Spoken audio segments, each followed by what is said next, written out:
Sairam. Om Shri Saishwaraya Vidmahe Satyadevaya Dhimahi Tanna Sarva Prachodayat. Shri Saishwaraya Vidmahe Satyadevaya Dhimahi Tanna Sarva Prachodayat. Om Shri Saishwaraya Vidmahe Satyadevaya Dhimahi Tanna Sarva Prachodayat. Apo Jyotirasa Amrita Brahma Bhurbhuvaswam. Om Sai Ishwararpanamastu Sada Shiva Hari Shivom. Om Shri Gajanana Padmarkam Gajanana Maharnisham Anekadantam Bhaktanam Ekadantam Upasmahe. Let us pray at the lotus feet of Satsai Bhagavan and start today's satsang. And welcome to all the devotees of our Satsai Sparshan. And today is a holy Shravana Masa and Shanivara and Kartika Masa. Therefore, let us also remember today is the 65th edition of the online satsang.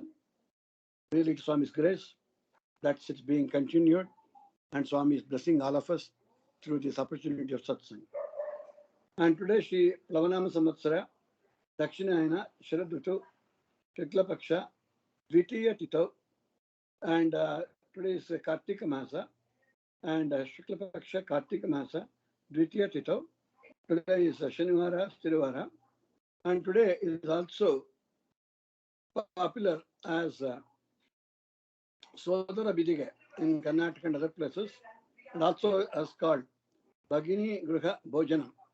That means it is a custom that the sisters usually invite the brothers for this, like the Rakhi festival in North India. It is similarly followed here. This on the second day of the Kartika month after the Bali Padimi. Today is called the Bhagini Gruha Bhojanam and Sodara Bidige, and the holy Kartika month, and dedicated to worship of Sri Sai Venkateshwara of Tirumala, Sri Sai Shanishwara, Shani Singnapur, Sai Hanuman Maruti Anjaneya, Navagraha Devatas, and Sakadevata Surupa Sri Bhagavantat Sai Shri Sai Baba. And we take this with a little bit of the events of the last week also. And as you know, that last week was pleasant Deepavali, and Deepavali followed by yesterday Bali Padmi. And Bali Padmi, as Swami used to say, is the conquering of the evil by the good. And although Balindra Chakravarti was a pious good man, but he was from the Daman clan, and therefore he had to be vanquished by the god Vishnu in the form of Vamana Avatara. And that's how the Bali Padmi is the worship of both Vamana, the Vishnu Swarupa Vamana, and also the Bali Chakravarti. Here is also significance of Bali Chakravarti meant pride and the arrogance and the ego, and whereas Vamana was dwarf and humble and a pious small Vatu, and because of which the virtues, although of a person who is dwarf, are sometimes poor, sometimes of a lesser intelligence, can also overcome and overshadow and vanquish so-called mighty persons who could be a king or an emperor or anything. Our importance is the virtuousness, and that's also significance of the Bali Padmi yesterday. And on the Monday, that is the first Kartik Somvara, again worship of Sri Shivalingam or Shiva temples. The holy Abhishekam is done on all the Kartika Somvaras, and first Somvara, Kartik Somvara, and last Kartik Somvaras are important. And incidentally, it happens to be the birth month of our Swami also in the Kartika month of the Akshaya Samvatsara. And we know that starting from next week, that is on the 13th and 14th, we have the global Sai Bhajans held all over the world and all the Sai centers, and also in Prasanthi Nilayam, a 24 hours online bhajan session. And also from 18th to 23rd, the Swami's 96th birthday celebrations. and starting from 18th Ratha Utsavas and until the 23rd of Swami's birthday celebrations. And let us pray, Swami, that let us be either virtual participants or physical participants in all these activities as per whatever we deserve and Swami decides. And let us pray to him and start today's topic. And today's topic is a continuation of the Mahima Avatara of Sri Satyasai Sri Sai Bhagavan Satyasai Baba, and is the Leelas or Leelamrutam and the Upadeshamrutam. Everything, whatever of Swami is Amrutam. The Amrita is the nectar, and anything we sing about God is the nectarine. That's a Madhura Madhuradipate, Akilam Madhuram. So everything about God, about Swami is Madhura, Madhura and Mathura. He is Mathuradipate, is also Madhuradipate. Madhuram is always sweet and nectarine. And therefore, whenever people are good, that's what they call, whatever they do is pleasant. Therefore, if you are pleasant, that's the Madhura Bhashitam. Therefore, Swami is also called Madhura Bhashitam. Whenever we speak softly, speak well, and speak good. And that should be like honey. And it should not be bothering somebody or affecting our criticism of anyone. Therefore, Swami is everything, Upadeshamrutam, Leelamrutam, and Charitramrutam. Everything is Amrutam, Amrutam, Amrutam. That's rightly. I think on 18th and 19th, in Sai's person, there is a Amruta Kalasha distribution for 35 families. And it is a very well named or titled. It's whatever is given in the name of Swami, it becomes Amruta, Amruta Kalasham. And therefore, now we follow the Mahima Swami, and then we take some excerpts from the Satyam Shivam Sundaram, the bigger than the, I would say, Bhagavad Gita, the Holy Bible, and Swami's Bhagavad Gita, Charitramrita Gita, written by Shri Nakasturi, and also followed later by Mr. Natsimurti. And it is like the Shri Sai Charitramrita, written by Shri Yamadri Pant, who was a Dabolkar. Earlier was Govind Rao Dabolkar. And about some of the highlights we would like to cover is inauguration of Prashanti Nilayam. That's on 23rd November 1950, when just Swami was just 23 years old. See, when Swami was just 23 years old, already as we last 2 weeks, we have known about Swami. Swami from a small boy, Satyanarayana Raju, bloomed as Satya and then Balasai. And then he attracted thousands and thousands of devotees from all parts of the country. And when people poured into Puttaparthi, a small hamlet, a small tiny village, then they could not accommodate more people.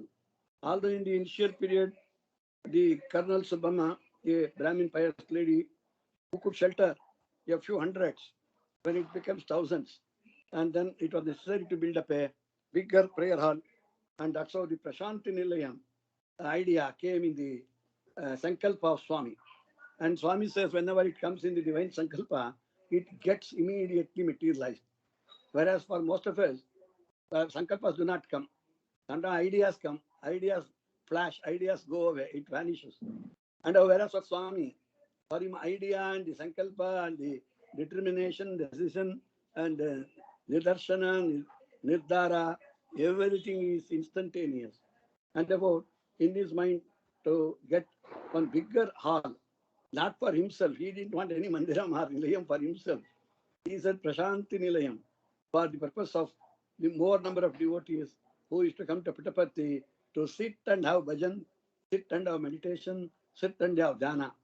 With this all thing in mind, the construction of Prashanti Nilayam is a very big episode by itself.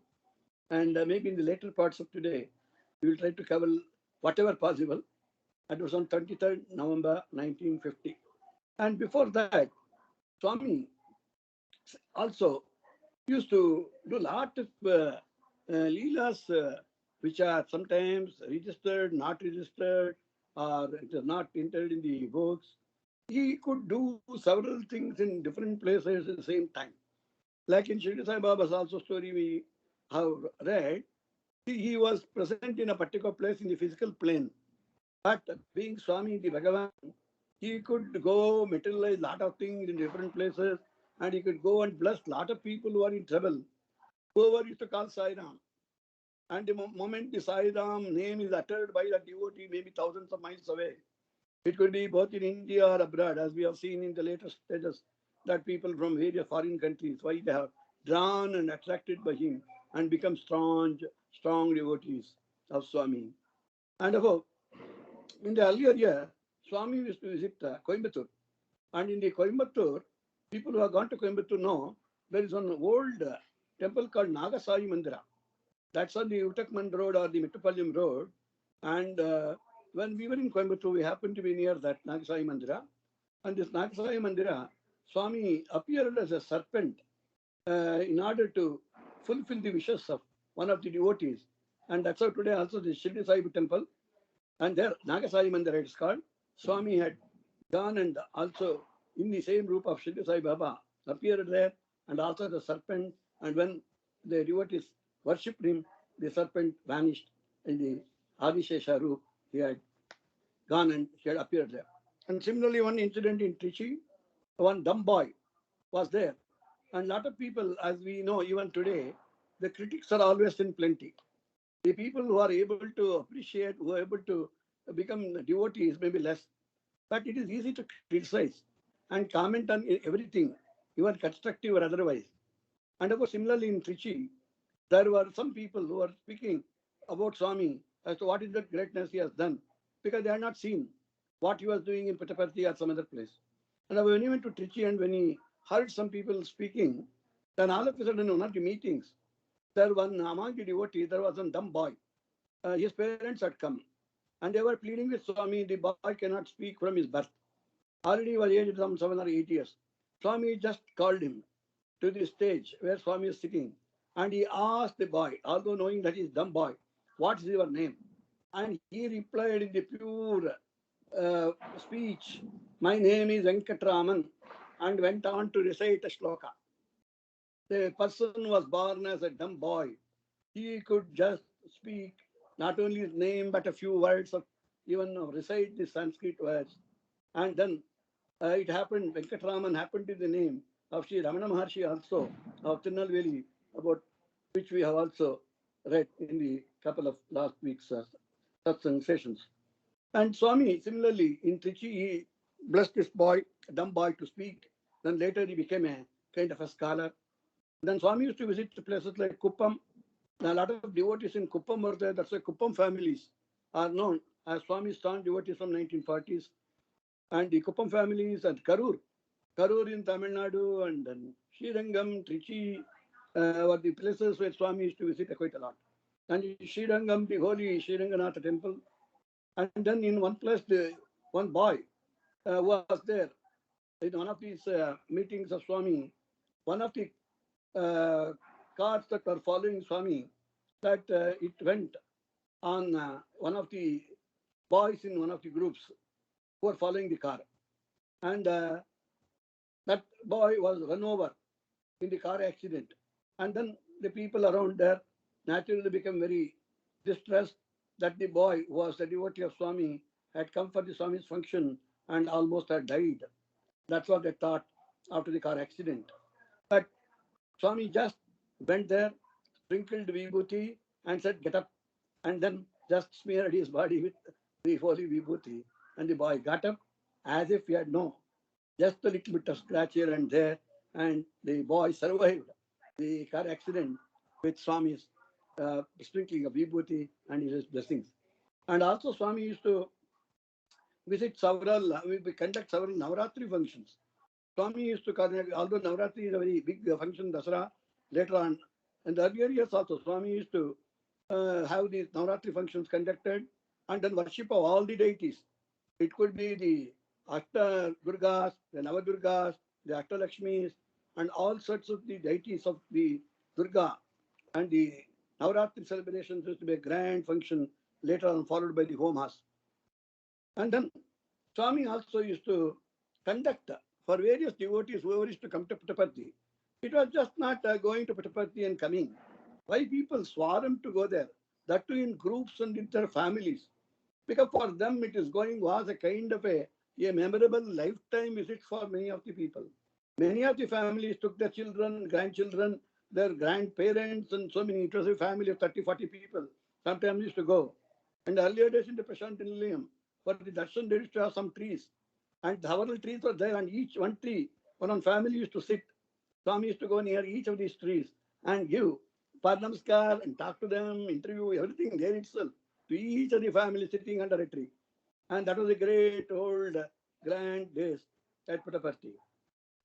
And then the Namakaranam many times used to do for the children there itself. He used to do say, come inside the interview hall, and the interview hall itself, the Namakarana used to be done.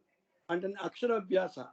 For several small children, people used to take them with a slate or something, and Swami used to ask for uh, a piece of chalk, and then used to write Om, and then even sometimes recite some kind of shloka to them.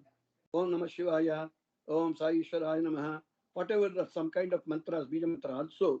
And the Akshara Abhyasa and the Namakarana used to be a routine thing, because many devotees whose families used to come, used to desire this from Swami. Swami never disappointed any of his devotees. And Swami also many a times appear to some of the devotees in the form of Varamahalakshmi. People who were devotees of Varamahalakshmi used to appear as Varamahalakshmi. People who wanted to worship him as Rajarajeshwari, he appeared the Rajarajeshwari of Tiruchi. And similarly, Swami was very much particular about people reciting Omkara. He says if cannot do anything else, recite Omkaram. That's how in the Prashanti Nilayam in the early morning, Brahma Muhurta, people start with the Omkaram 21 times. He says if you can't do anything else, just do the 21 times Omkaras. And he says it will wash off all your sins. And Swami also many a time used to say one word in Tamil called Nanappal Uttum Sai Mata. That means whoever goes to Sai Mata, and they will get all the knowledge. And one devotee called Tirumal Rao of Bangalore, who built up a small Sai Mandiram for the prayer in the 1940s, before the Prashanti Nilayam came. He also had been a very big devotee of Swami, but whatever Mandiram was built at that time became too small in the coming days for the big crowds which was swarming Puttaparthi. And even some sheds were put up for the accommodation of people, because Subbamma's house or anything else was not going to be sufficient. And you put any number of sheds, there is more people than whatever accommodation is to be provided. And then Swami used to visit frequently Tamil Nadu. Tamil Nadu is another holy place like Kerala. Swami used to say it's a God's place, God's own place, or God's own country. And Swami used to visit Tamil Nadu, number of places, and just lot of devotees there. And one of the other incidents is Dr. Padmanabhan. Dr. R.S. Padmanabhan, the famous dentist about whom we all know. And even our JP Nagar Samiti, that is Sai Gitanjali, where Dr. Padmanabhan and his wife Kamla Padmanabhan took the initiative to build it with the assistance from a lot of devotees from India and abroad, particularly including from his daughter, who is in USA. And then through this, Dr. Padmanabhan's brother was having a hernia problem. And when they went to Puttaparthi in those earlier days, Swami said, no need to go to any doctor, no need to go to any hospital. At that time, no hospital was in Puttaparthi. And then Swami said, I will do the operation myself. And for the brother of Dr. Padmanabhan, Swami operated him for hernia with his bare hands, just waving his hands and getting creating the instruments required for the surgical operation. And then he operated him, and then within a couple of hours, he was operated, and then he recovered, he became well, and he was doing very well. And therefore, this was much before the hospitals were also created by Swami. It was not just construction. Only thing, it was a kind of a creation against Swami. Hospitals and doctors and medical instruments, everything. Everything is divine Sankalpa. And we are also knowing some of the stories about Swami's lockets. Because many a times Swami used to wave his hand. Used to prepare the lockets. Lockets could be in gold or in silver and like that. It's a memento. And Swami used to give it to the various devotees, including my daughter Satyapriya was one of the recipient of these lockets, silver lockets given by Swami in 1979 at Puttaparthi in the first birthday when we went for the interview there. And these lockets were kind of insignia. And Swami used to say that keeps me connected with their family and with the people as long as they need it. That's also Swami's any of the insignias. Sometimes may get up, disappear, get lost. And then sometimes he used to say, okay, it has come back to me. It has served its purpose.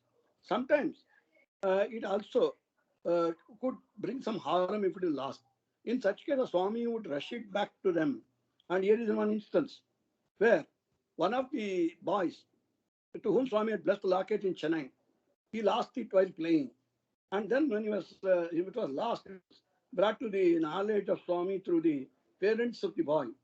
And then Swami immediately, all of a sudden in the midnight, Swami got up and said, I had to go to Chennai immediately. Then people around him said, Swami, it's a midnight. Oh, why do you want to go to Chennai? What is that? And Swami said, one of my devotees, he had lost a locket. I said, locket? Okay. It is with you, Swami? Yes. Then you give it. We will send it to somebody through somebody to Chennai tomorrow morning. He will go and deliver it tomorrow afternoon. Swami first said, no, it cannot be delayed. It has to go immediately. But however, when other people persuaded Swami not to go in the midnight, he agreed, but gave that locket to be kept with Mr. Sheshir Rao. Again, Mr. Sheshir Rao is an uncle of Dr. Padmanabhan. And Sheshir Rao later stayed in Puttaparthi. And he was almost like, say, for God, there is nothing like a caretaker. Because he takes care of everyone. But he was staying with Swami, let us say, and being taken care of Swami. And in addition to he having been blessed to look after Swami's whatever small needs. And about Sheshir Rao, to Sheshir Rao, he gave the locket to keep it safely. And then in the morning to give it to the person who was to go to Chennai to hand it over. And Sheshir Rao kept it tied to his waist, to his dhoti, and slept. And then when he was in the deep sleep, all of a sudden, Swami came near Sheshir Rao. And then Swami started laughing. Because after some time when Swami came, he also woke up. Sheshir Rao woke up and other people also came. Why Swami has come in the midnight or the early morning? Then immediately asked Sheshir Rao, where is that locket? Then he searched. When he searched, the locket was not with him, which he had kept very, very safely tied to his dhoti. But it was not there at the time. And Swami laughed, saying, what happened? Swami, I don't know. Somebody has taken it. I don't know. I'm sorry. He started almost crying that he has lost whatever Swami's locket given to him to keep it securely. But immediately Swami laughed and said, no, no, no. Sheshir Rao, you sleep well. Because I couldn't wait for my devotee there to come to danger. See, suppose you had given it tomorrow morning to the person who was to go to Chennai. And then he lands in the afternoon and then searches the house and goes. By the time it is given, he would be almost having the danger. I want that devotee to be averting that danger. For that, I went myself. Swami said, in the midst of the night, although you people persuaded me not to move, I went there myself, presented myself, took the locket from wherever you are tied, and gave it to that boy. Boy is all right now. He's out of danger. He was so smiling and told, and everybody thought, what a Karuna Samudra Swami. Because we have got a lot of bhajans. Karuna Samudra, Sri Sathya Sai. If he is not Karuna, what else and who else could be more sympathetic and having that Karuna to anybody, of particularly his devotees? He could do anything. He said, even my life. Swami said, even my life, I am keeping it for the sake of my devotees. And that is what Swami did. He had this locket sent to the devotee. And like this, he has done many, many times to many, many other people also. When one lady was a devotee and who happened to be a wife of one ICS officer, she lost the Japamala given by Swami sometime back. And then when she lost Japamala, the entire day she was crying and asking Swami, Swami, I lost Japamala, Japamala, Japamala. Swami said, why are you worried about the person about whom you are doing the japa? Himself is there, I am there. You are doing japa about me, and I am there. Why are you bothered about the japamala? And you are craving for the japamala where the japa murti, myself, I am there. And about still she was not consoled and she had to agree for that. And she somehow accepted Swami's this thing. And Swami not only that, he got japamala created for her again. And he gave back the japamala to her so that she is pleased. For Swami, who could create a Japamala, he could create many more whenever he wants by the just by his by his will and the Sankalpa and the Divya Sankalpa of Swami. And therefore, he created the Japamala and again gave it to her. And Swami was telling this later Prashanti Nilayam, when it is built, later Swami said, the Prashanti Nilayam is not one more building, one more residence, one more kind of a superstructure. And that is just named as Prashanti Nilayam. Like many times people build big buildings and just put a name board. And many times they forget even what is the name board. And that Prashanti Nilayam is not just name board. He says, it is the abode of the Shanti and the Prashanti, the divine bliss. And the divine bliss where it is present, it is Prashanti. And anywhere in the world, if there is Prashanti, not just Shanti, the profound Shanti, the blissful Shanti, the augmented Shanti, if it is there, it is Prashanti Nilayam.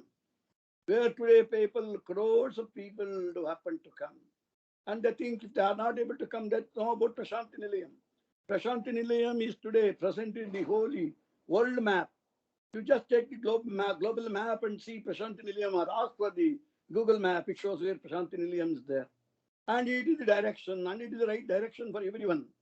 And Swami used to say, this Prashanti Nilayam is the Shanti's abode. And he says he is not the first place where to come and search for Shanti. You don't have to search. It is not another shopping place or search place. It is where it is abundantly there. Even Dr. Abdul Kalam, the President of India, when he went and stayed for 3 days in Puttaparthi, and he was going around in the evenings, and that's what he told. And he said that I just come as an ordinary devotee, not President of India. And wherever I go, I see the Prashanti abounding. And whereas in other places, you have to go and put it as pieces, and it becomes pieces of Shanti. It is not the pieces of Shanti, it is the Prashanti in its full bloom and its full quantity. And that is the grace of Swami, and that is the Prashanti Nilayam. And Swami also got one place called Tapovana.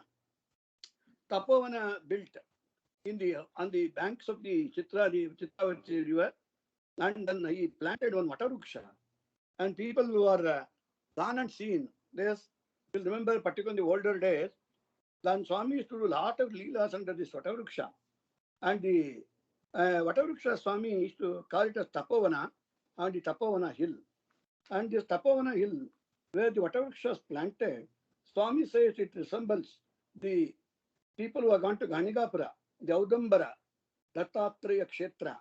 And similar to that, the Audambara Vriksha, that is the Vataruksha, and which is also Ashwatha Vriksha. And also this is famous in the place like Vidarashwatha. It's also famous in the various Subramanya Swami temples, and also in the Gaya Gadadhara Vishnupada Vataruksha. Therefore, it's in the Gaya and also in the Prayag. In the Prayag, the Holy Trinity of the Triveni Sangam, the Ganga Yamuna Saraswati, and there also there is a big Vataruksha, and it is planted by the Vidura and also Brahma. One is the Brahma Vataruksha, another is the Vidura Ashwatha, the Vataruksha.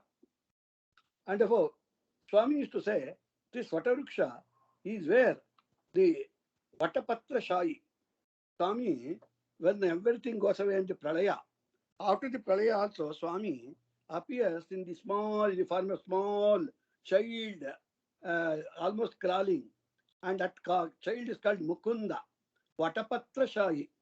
So when nothing else remains, only Vatapatra Shahi, he stays and he almost, he is available on the small leaf on the Vatapatra Shahi, Sai Mukunda. And therefore, Swami also used to say that Vatavriksha, the Tapovana, is the resemblance of the Dakshinamurti. Dakshinamurti is a symbol of the Yoga Murti.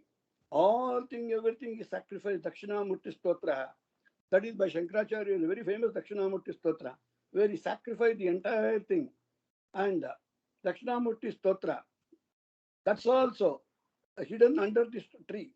And so that Swami said the Vatapraksha is one. Why it is worshipped by people is that Dakshinamurti Stotras, and also all the things are under a mantra, hidden under this tree, and it's so that it gives mukti to the people who worship there.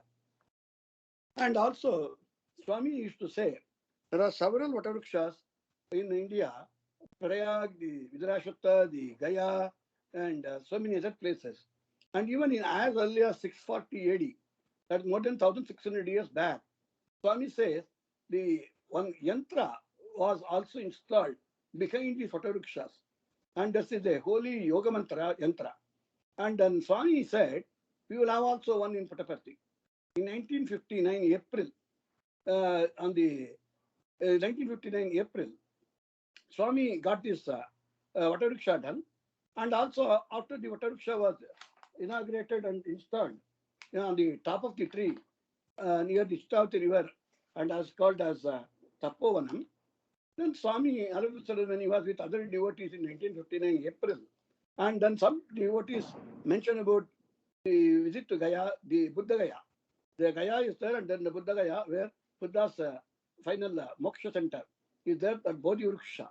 And when somebody thought about Bodhi Vrukshas, immediately Swami created and took out from the sands of the Chitravati river the Bodhi Vruksha leaf, and then showing that this is one where the Bodhi Vruksha was there, and he said under the Bodhi Vruksha, this yantra was also planted, and he took out a palaka, that the copper plate, where they called shasanas. Those days, shasanas used to be written as per history, and Swami showed the shasanas written during that time of Buddha's meditation and the moksha. And Swami took out this palaka from the sands of Chitravati river and planted it in Tapovanam hills under the Vataruksha. And therefore, Swami used to do everything and anything for the sake of his devotees. And many a times, Swami used to say the Tapovanam is going to be a very great place in the days to come, and where great sages and saints from all over the country will come here in future, search of Prashanti, and will stay here and meditate. And it will become more than the Naimisharanya, where a number of sages used to go and meditate. And this was done on June 29, 1959. It was planted by Swami. And now for Prashanti Nilayam, inauguration in 1950, November 23rd, Swami says for anything that he does, unlike the regular traditional pujas like Guddali Puja and all that, Swami does not do any of this. He just asks for 2 coconuts to be brought. He puts one against the other and that sprinkles the water, holy water, and with his divine blessing and the place of where it has to be done. And that becomes, he says, no Guddali Puja for Prashanti Nilayam, only Suttige Puja.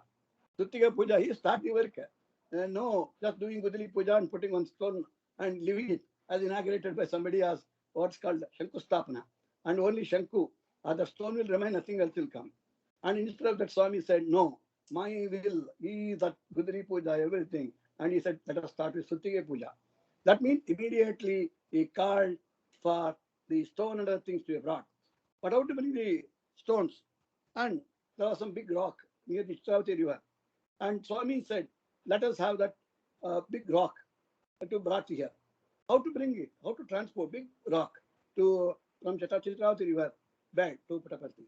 And then that day, it was a big rain, like we had in rain in Bangalore for the last couple of days. Similarly, a big torrential rain came. Next day morning, that big rock had broken into 4 pieces, which could be transported on carts. And therefore, it had become 4 pieces, and it became stones worthy for the purpose of Swami's Prashanti Nilayam construction. And one was done that the stones was brought. And this was again given the of Swami, that big rock being broken and coming into Puttaparthi as whatever size of pieces that was required. And then Prana Pratisthapana. Swami says, when I am there, what else Pratisthapana is required? And then next item was after the stone. Stone is all right for foundation. What about the superstructure? And what about the roof? And then the roof position came. Then they said girders are required. Because we know girders and pillars are required to support the roof. And they wanted girders. And then for girders had to be brought. And again, out of these rocks which came, not only it was enough for the construction of Swami's Prashanti Nilayam, in addition, some were left out. And then the Swami asked it to be transported near Chitravati river. And even today, the Samadhi Road, which goes up to the Chitravati River in Puttaparthi, there these rocks, which could not be used, are kept and people go and worship even those rocks.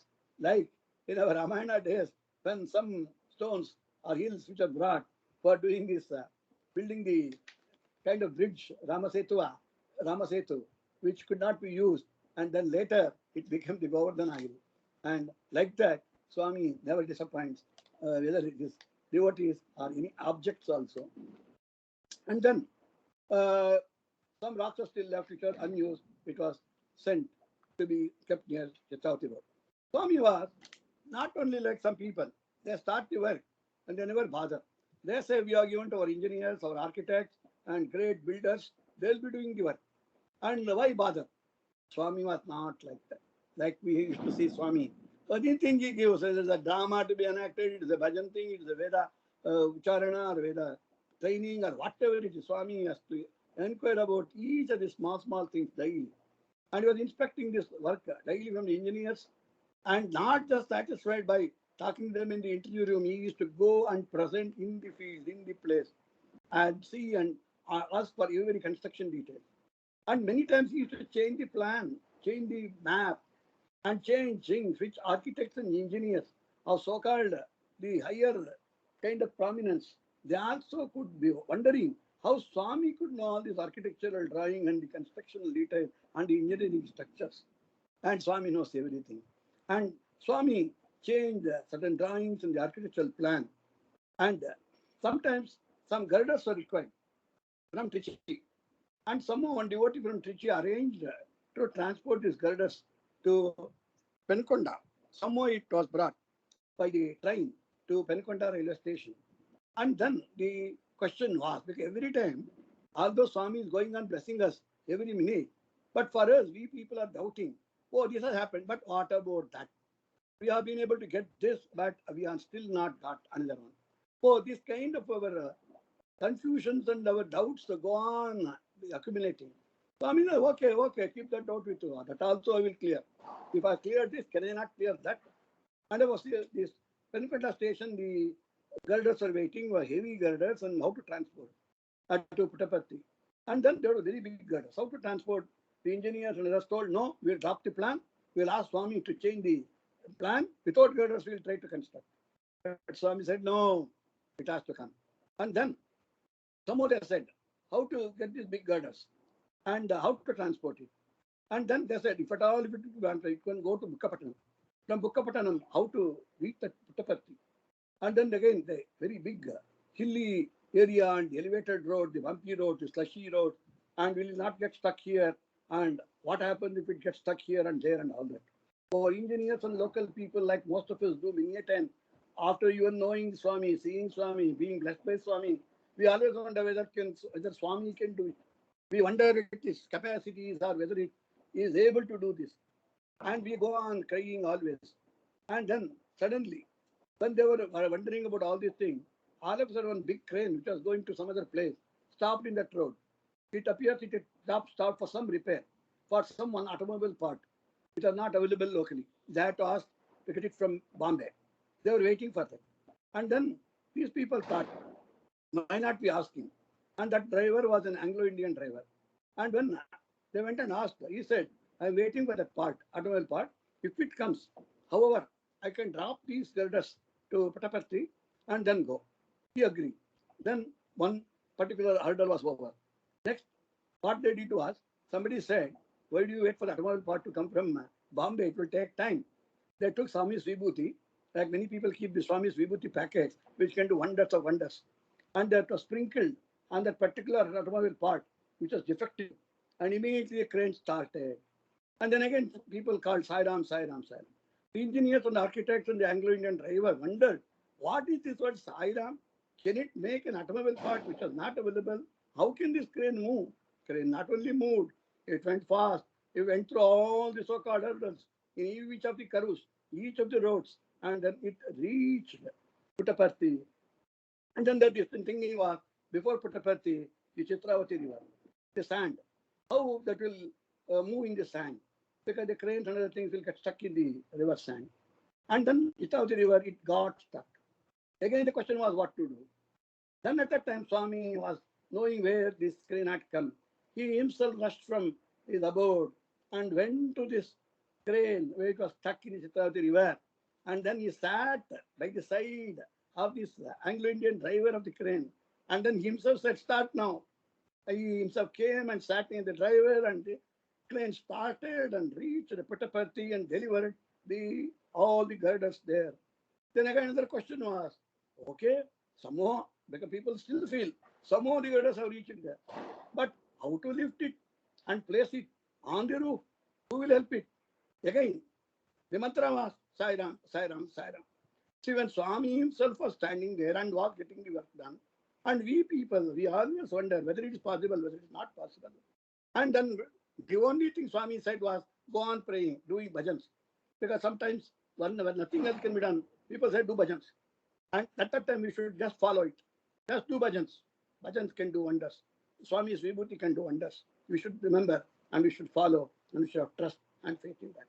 And this mantra enabled even this big task becoming very simple and fast.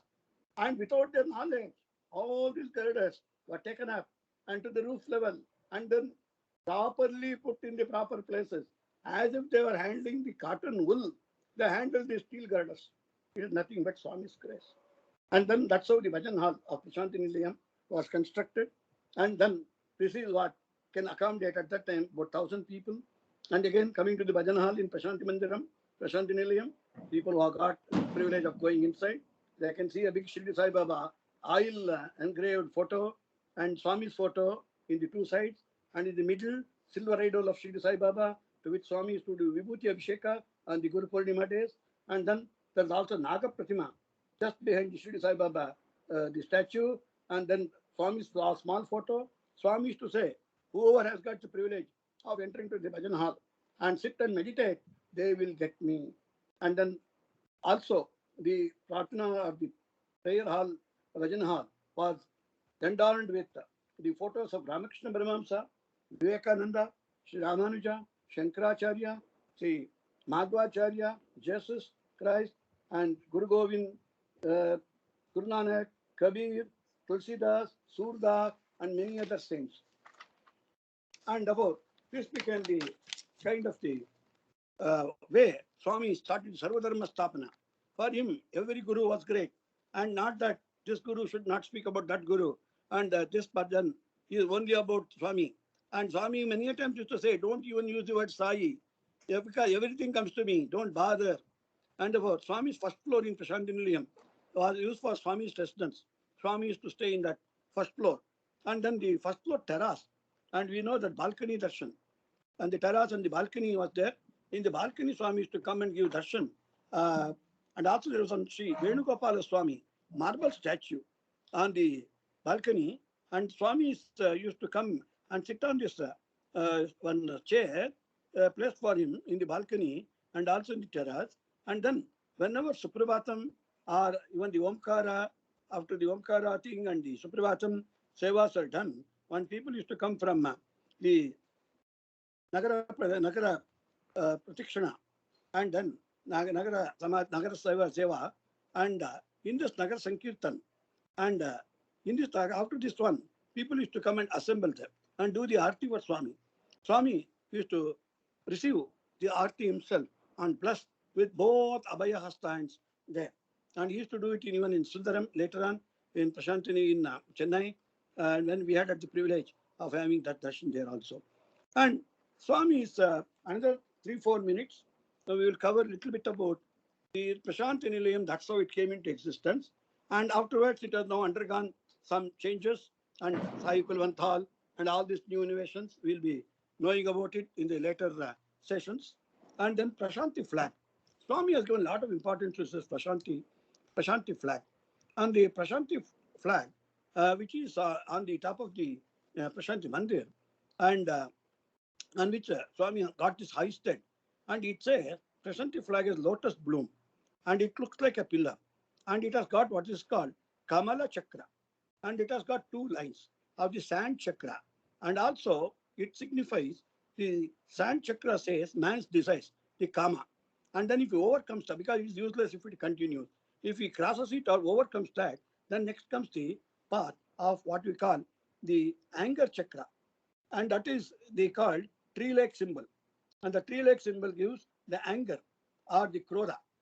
And then if you take next two steps, it has got a red color. The red color says the enmity or the dvesha, and man has to overcome the dvesha also. When you overcome and do not get desired, and because we get the dvesha when we don't get desired item from a particular person or a particular time. And next is Green Valley. The Prashanti flag goes to the Green Valley. The Green Valley represents cool, peace of mind, relaxation, and the broader area. And because whenever you are peaceful, you look like relaxed and broader, and the land being narrower when you are angry. And it's a valley. And it is a region of love. Swami used to say it's the Prema Chakra. And then there used to be another symbol. Next is called Yoga Danda. And that is a chakra or the wheel. And that's called Yoga Danda. And then Swami used to say, if we overcome all these earlier stages and the hurdles and climb to top and reach the last level, that is the love or the Prema Chakra, then such a person will get the mukti or liberation. And that is possible with meditation and the jhana. And the Swami used to give a lot of importance on meditation and jhana at Prashanti Nilayam and in the holy presence of that. And Swami asked us to hoist not only the Prashanti flag on the Prashanti Nilayam, but in the hearts of all of us. That's very important. He said, hoist this flag every day, not on one particular day as inauguration day, not on Swami's birthday or some particular one day of function. Daily, every minute, have this Prashanti flag hoisted in our hearts. And also Swami says there are three doors of Prashanti Nilayam. One is the arch gate on the main road when you enter. And he says, Tamo Guna gate. When the Tamoguna is over, you are not able to enter Puttaparthi or enter into the first gate itself if you have got Tamoguna. When you overcome Tamoguna, you can enter into the arch gate. Then you will go in near the Ganesha gate and the Ganesha Mandir. And once you have the darshan of Ganesha, all your vignas, all your tamasic gunas will go away. Next gate, Swami says, is that one which attracts the mandir. And when you leave your chapels and go inside little bit, and when you are before entering the main mandir, and then you see the Prashanti Nilayam fully illuminated, lot of ornamentation, lot of this decorations would have taken place. Seeing that, you get attracted to go in. Even if there is a big queue, you will go and stand in the queue, and you will wait for your turn to get into the hall. And he says, overcoming Rajoguna, or the Rajasic, the qualities. And next gate, Swami says, if you enter finally Prashanti Nilayam, and then go into the prayer hall. Earlier, there was no main hall like Kurant hall now, prayer hall. The prayer hall. And then he says, it is to represent the Sattvika Guna, and the Sattvikam, and the Sattva Guna. And that is possible there when you have the Satsang, when you have the Sankirtan inside that prayer hall. And all the things that what we do inside there will raise your level up to the kind of a mendicant, and also to the kind of a person who can get mental peace and sublime peace. And this is what Swami said. Once he enters into this Prashanti Nilayam prayer hall, the person finds his route and his destination. And then that is the sattvic quality. And then it has to be done. Swami used to say in Prashanti Nilayam, the day starts in the Brahma Muhurta, early morning at about 4 a.m. onwards, and 4:45 a.m. the Omkara is repeated 21 times. And we all remember that the kind of that Gantanadam, the bell rings, and 21 times the Omkaram is sung, followed by Suprabhatam, followed by the Bhajan, Nagar Sankirtan, all these things follow, and Ma, the Om, the Pranava. And Swami used to dwell on this very much because the Shiva Shakti, Brahma Vishnu Swarupa, and Swami's darshans used to start around 7 a.m. or 6:45 to above that. And then Swami used to have darshan, and we can all remember all the holy darshan that we had, the privilege of that, and remembering that. And the bhajan used to follow by 8 to 9 or 9 to 9:30 now, like now. And Swami's interviews to be followed. And Swami used to say, first I give interview. After the interview, if you are privileged or if you required, I will give you interview. Then bhajans of various deities, of Shankara and all gurus and all religions and all deities, and people used to become wholly immersed in devotion and get soaked in the atmic and the spiritual bliss and the ecstasy. And therefore, Swami used to act sometimes as whatever that devotees want. And in that particular way, Swami used to appear to them and speak to them. Sometimes appear in the dream and solve their problem. And Swami also used to sometimes go with the crowd and even ask them to speak, like our satsanga sessions and all that. Swami used to go, talk something, tell something. Swami used to say, you are there. I'm there, true. Tell me what you can do. The Swami empowers them to speak and empowered them. Even the satsang now, what is happening, it is empowered by Swami, not any of us. And about give Upadeshas, Swami used to give lectures and discourse which we'll cover in our next sessions. And Swami used to create proper images of Shirdi Sai and also created sugar candy to lot of devotees whenever he used to visit Chitravati, stay, and he converted sometimes sand to vibhuti. And suppose sand could become vibhuti, water to petrol. By putting water, he could start a petrol car or the petrol engine. And also, he could do or create Dattatreya, deities, idols, Shivlingams, and Saligramas, Radha Krishna idols, Devi idols, and so many like this. And our sins is to be all these things. And the last 1 minute is that we are stopping at this. And 1959, after this Prashanthi Nilayam, after 9 years, Swami thought there is a need for the general hospital at Puttaparthi, on request of his mother also, Ishwaramba. The general hospital was opened on the what's called Ananda Nilayam Hill, by the side of Prashanthi Nilayam, Ananda Nilayam Hill, and it could serve about, it had 15 wards, and it could fully treat men and women for various diseases. A lot of doctors came and tried to treat, and there was a OT, operation theatre, OPD, and labs and everything for treating various patients of Puttaparthi. And all patients, Swami used to say, get cured in this hospital. Because it's just not a hospital, it is a mandir. Not only just by the medicines the doctors give, or even the prescription of the doctor, but by the immense faith with which the devotees or the patient do come in to hospital. And Swami used to say they come as patients and they should learn patience and walk out as devotees. And efforts of all the devotees who construct hospital, Swami used to remember, he used to say, if not my grace, it is at least the power of the work of my devotees. Hundreds of devotees who have constructed this hospital building with a toil. Swami used to give credit to the devotees instead of taking to him. Swami declared, there are no Nastikas in this world, no bad people, only bad ideas sometime. And sometimes we do bad things and some mistakes. And Swami used to say, come here to clear their mistake, convert them, not for religion to religion, but transform them. Being patient, to have patience and become transformed and cured and holy devotees. Sai Ram, with this we are closing session today. One bhajan and we are stopping. Sai Ram. Sai Ram to all.